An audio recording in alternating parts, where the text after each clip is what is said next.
Pourquoi représenter l'amour par la Vierge Marie et le Saint-Esprit par le Christ, Jésus-Christ?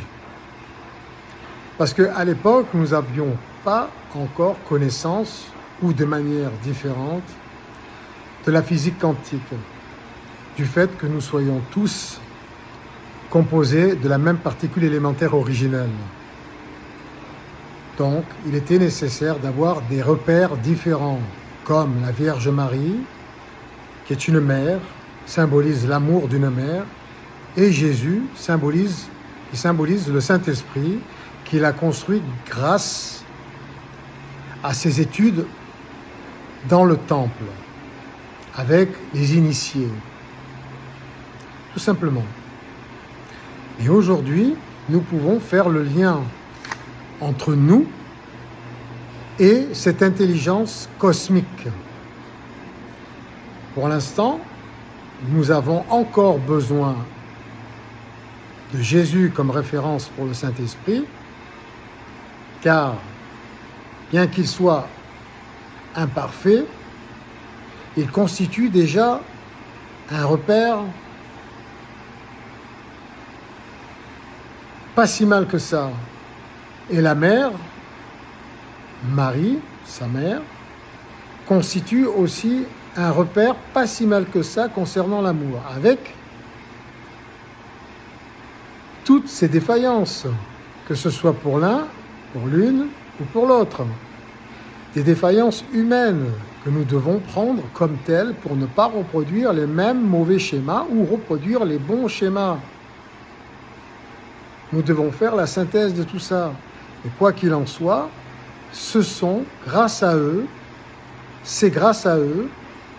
que nous avons pu établir des lois humaines, des règles humaines en fonction des situations que chacun peut connaître au sein d'une famille, comme celle de Marie et Jésus, que ce soit au premier degré, c'est-à-dire dans les problèmes que nous pouvons vivre chaque jour au quotidien, ou sur un point de vue plus élevé, c'est-à-dire par la foi, la croyance et le travail spirituel qui peut nous conduire aussi à créer des choses incroyables, telles que créer son propre enfant avec l'énergie céleste que nous appelons Dieu pour la Vierge Marie. Mais dans tous les cas, qu'elle eût été une femme pieuse qui a créé elle-même cette naissance par l'esprit, par la foi, parce qu'elle croyait très fort en ce qu'elle pensait, elle a créé ce miracle, ou pas, ou que ce soit une femme très simple qui a fait un enfant hors mariage et qui a voulu sauver son fils par un mensonge, c'est pareil. L'issue est la même, le sens est le même, les énergies sont les mêmes, le sens cause à effet est le même, l'interprétation mathématique, psychologique,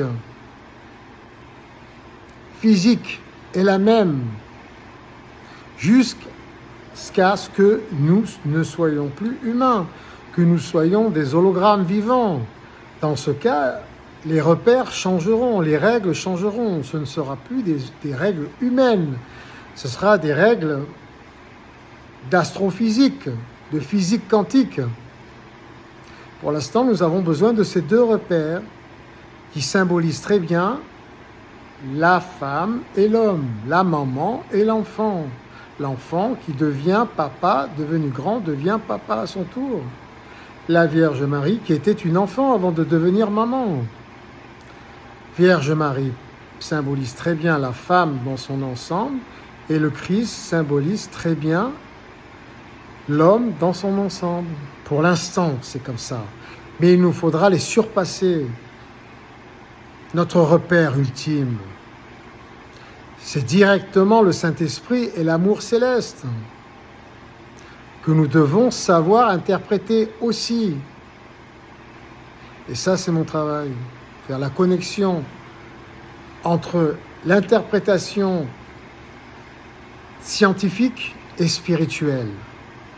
Faire le lien entre les deux, le pont entre les deux, pour être directement connecté à notre divinité et pouvoir suivre d'autres règles plus évoluées pour notre transformation physique future. Et vous pouvez déjà en avoir une idée par rapport aux travaux des chercheurs, en l'occurrence Elon Musk. Et c'est plus intégré au niveau du cerveau.